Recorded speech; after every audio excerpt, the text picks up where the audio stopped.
Bonjour à tous et à toutes et bienvenue sur Lilingua. Je suis Lilia, ravie de vous accueillir ici et ravie de savoir que vous êtes toujours aussi intéressés et motivés pour suivre des contenus qui nous permettent de progresser, d'apprendre toujours plus, d'augmenter notre culture générale et également notre technicité et les connaissances d'un point de vue disciplinaire. Alors, je me fais vraiment un plaisir de vous savoir ici. N'hésitez pas à vous abonner, à aimer, selon que c'est bien le cas, si cela vous convient, vous parle.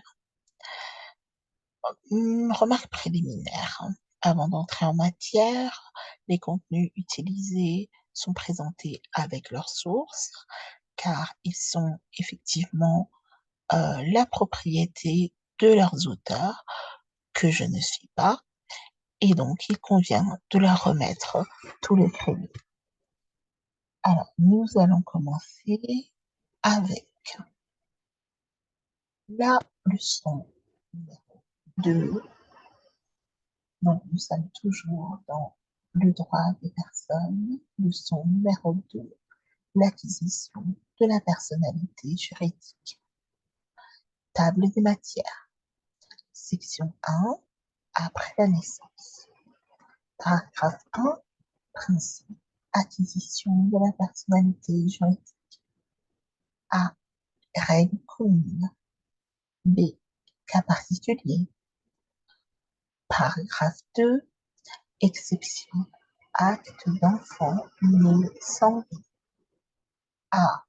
Condition d'établissement d'un acte d'enfant sans vie. B. Effet de l'acte d'enfant sans vie. A. Donc B1. Effets familiaux. 2. Respect du cadavre. Section 2. Avant la naissance. Paragraphe 1. Principe. A. Statut. B. Protection. Paragraphe 2. Exception. A. Règle. Infance. Conceptus. B. Condition.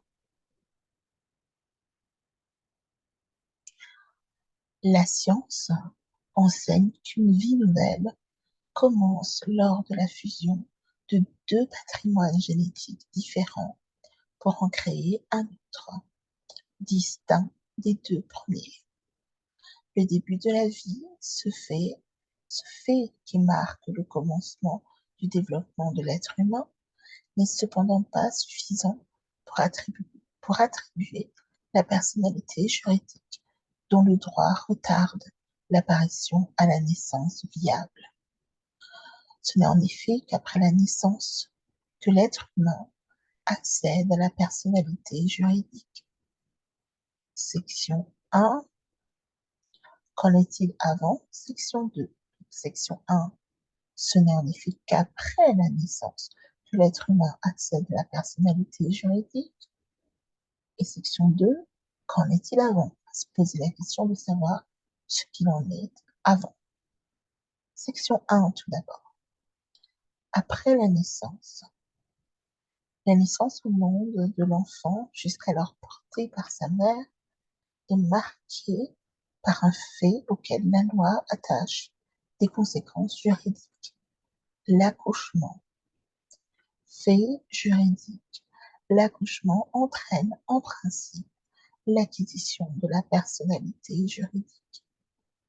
Paragraphe 1. Toutefois, dans certaines hypothèses, l'enfant mis au monde n'accède pas à la personnalité juridique. Paragraphe 2. Paragraphe 1. Principe. Acquisition de la personnalité juridique.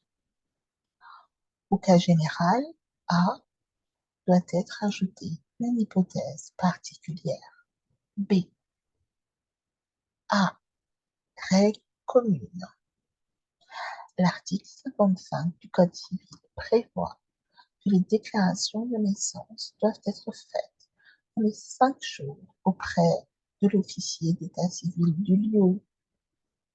À la lecture du texte, on comprend que c'est en principe le père qui s'en charge. Toutefois, l'article 56 précise qu'à défaut de déclaration par le père, celle-ci peut être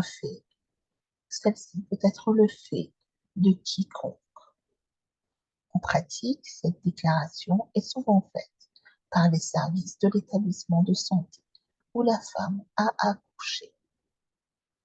L'article 55, alinéa 3, ajoute qu'à défaut de déclaration dans les 5 jours, un jugement permettra à l'officier d'état civil d'y procéder. Outre les personnes mentionnées à l'article 56, toute personne peut donc faire la déclaration prévue. À l'intérieur de la liste de l'article 56, il n'existe pas d'ordre dès lors que le père ne peut y procéder.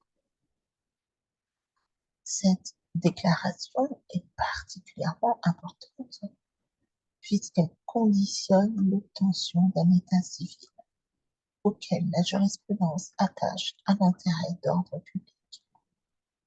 Paris, le 2 avril 1998, pour les références de la jurisprudence en question. Dès lors, l'obligation de la déclaration des naissances est sanctionnée par l'article 433-18-1 du Code pénal qui dispose que, début de citation, le fait pour une personne ayant assisté à un accouchement de ne pas faire la déclaration prescrite par l'article 56 du Code civil dans les délais fixés par l'article 55 du même Code est puni de 6 mois d'emprisonnement et de 3 750 € d'amende. Fin de citation. Aucun empêchement ne peut alors être invoqué par celui qui entend se soustraire à cette obligation. Exemple. Ainsi, le médecin ou la sage-femme qui a reçu d'une accouchée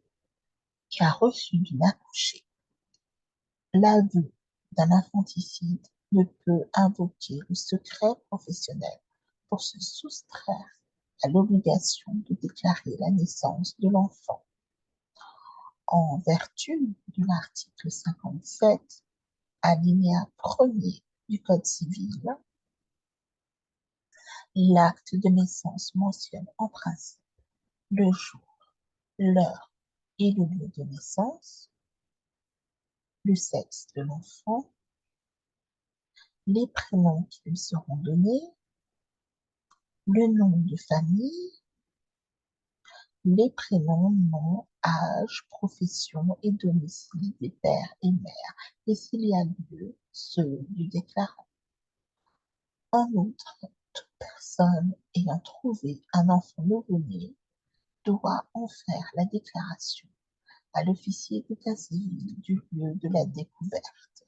Chambre civile, article 58. 2 documents seront alors dressés, un acte provisoire de naissance et un procès-verbal de découverte. Je répète. En outre, toute personne ayant trouvé un enfant nouveau-né doit en faire la déclaration à l'officier d'état civil du lieu de la découverte. Code civil, chambre civile, Code civil, article 58. 2 documents seront alors dressés, un acte provisoire de naissance et un procès-verbal de découverte. Les règles ici décrites ne mentionnent pas qu'elles entraînent l'acquisition de la personnalité juridique, parce que la loi ne fait que constater l'existence d'une personne advenue au monde des hommes à qui la personnalité juridique est acquise du seul fait de la naissance. De nouveau, les règles ici décrites ne mentionnent pas qu'elles entraînent l'acquisition de la personnalité juridique, parce que la loi ne fait que constater l'existence d'une personne advenue au monde des hommes à qui la personnalité juridique est acquise du seul fait de la naissance. Il n'est donc nul besoin de le préciser. Le seul constat de l'existence d'une personne humaine conduit automatiquement à la reconnaissance de l'existence d'une personne juridique.